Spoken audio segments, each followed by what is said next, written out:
回首2024，試過唔少店，同橫向對比過唔少招牌拿手菜。呢個視頻呢，將最有印象嘅味道總結分享，記得先點讚收藏 ，follow me。原來煎炸熱毒都係好舒服㗎，酥脆充滿空氣感，內餡去骨嘅黃魚肉同整塊花膠，鮮味多汁，軟滑彈牙。追木瓜已經夠晒絕啦，再混合薑撞奶雪糕同脆米攪拌一齊食，冰與火嘅牽手，奶味、薑辣、木瓜嘅甜，太好吃啦！可以講係極致綿密嘅粥底新鮮嘅水蟹先可以有咁鮮甜啊！終於食到咗人生嘅水蟹粥啦！輕 size 嘅蠍子王、瑤柱爭鮮、石橄欖獨特嘅清香，仲有成隻豬踭用料豐富，炭火熬製4個鐘，湯味真係勁濃啊！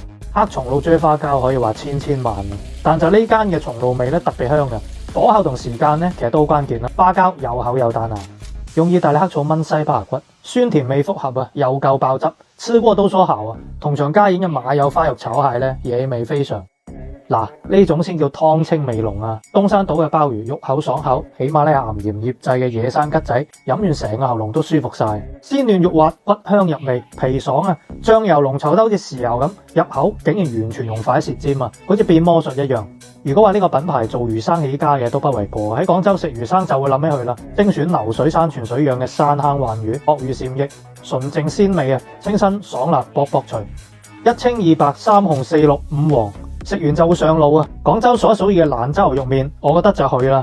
游水竹節蝦大概33隻一斤，倒入玫瑰露酒，呢個係一道氣氛熱烈嘅糖做大菜追求蝦肉緊熟嘅狀態玫瑰露濃烈香味，令人垂涎欲滴。